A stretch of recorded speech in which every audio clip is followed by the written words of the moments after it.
Welcome back to the channel, everyone. My name is Marco, the Bob Rossa VSO, and this is Exploration Gaming. Today I'm going to share my favorite build in the game with you, the Magika Templar. This has become my go-to character for combat in the Elder Scrolls Online. Perhaps the best reason to purchase the High Isle expansion is to make builds like this one.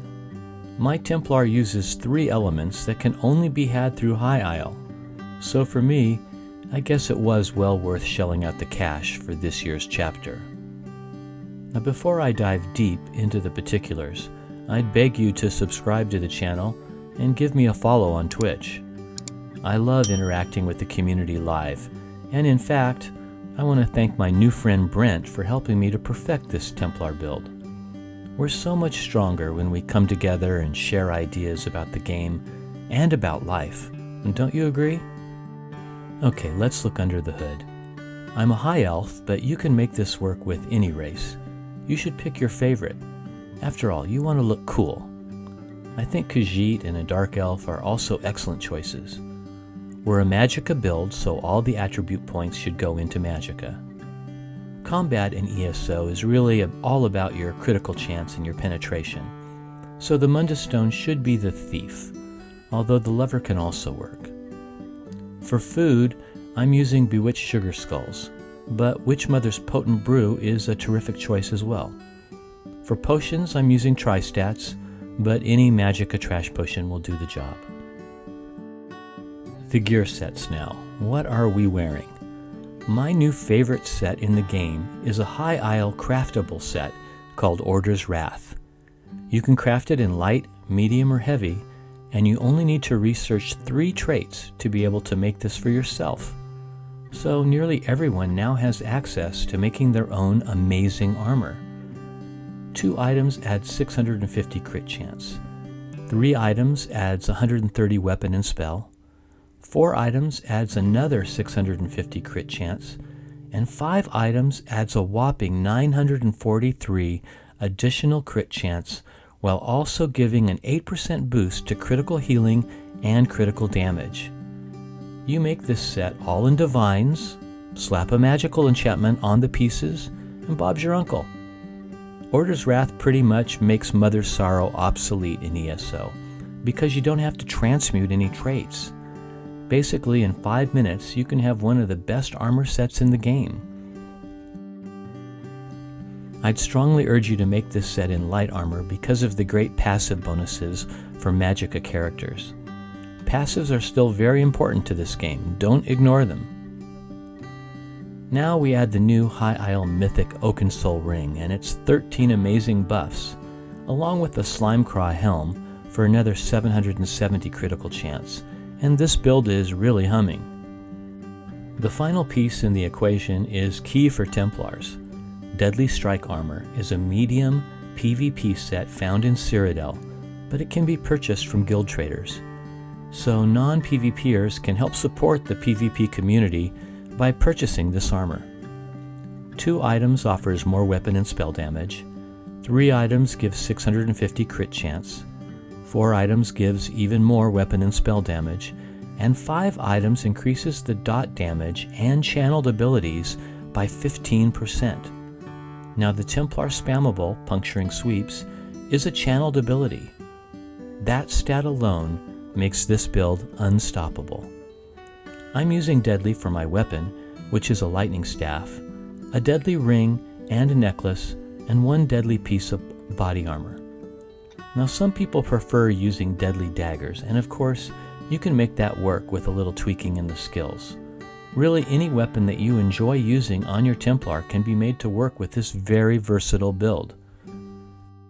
Now let's talk about skills. Since we're using the Oakensoul Ring, this has to be a 1-bar build, so we need to make these spells really shine. The first ability is Toppling Charge. This is a gap closer, which is great in arenas, and Templars need to get close enough to the enemy so that we can use our spammable for heals. But Toppling Charge does something else for us. It sets the enemy off balance, and that's important when we start talking about champion points. In the Warfare tree, we'll slot Exploiter, which gives us an extra 10% damage to enemies that are off balance. Now, Toppling Charge also stuns and does 1400 magic damage, so it's a good ability. Skill number 2 is our spammable, Puncturing Sweep, probably the most handy skill in the whole game. May it never be nerfed. We heal for 40% of the damage that we dish out. Now, this skill also slows the enemy, and our Deadly Strike gear buffs this channeled skill by another 15%. It's like Christmas in July. Ability number 3 is a bit of a flex spot, so feel free to change it. I use Living Dark, which wraps us in a cool-looking sphere, slowing the enemy and healing us again for over 2,000. Skill number 4 is Solar Barrage. This is a damage over time which lasts for 8 seconds and also boosts our light and heavy attacks by 40%.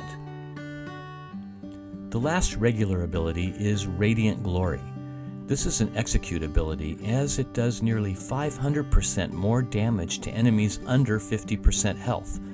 It also gives us a slight heal. For the ultimate, I'm using Crescent Sweep. This ability costs next to nothing, does a good amount of damage, and especially to enemies that you're facing, and has a bit of a dot damage thrown in for good measure.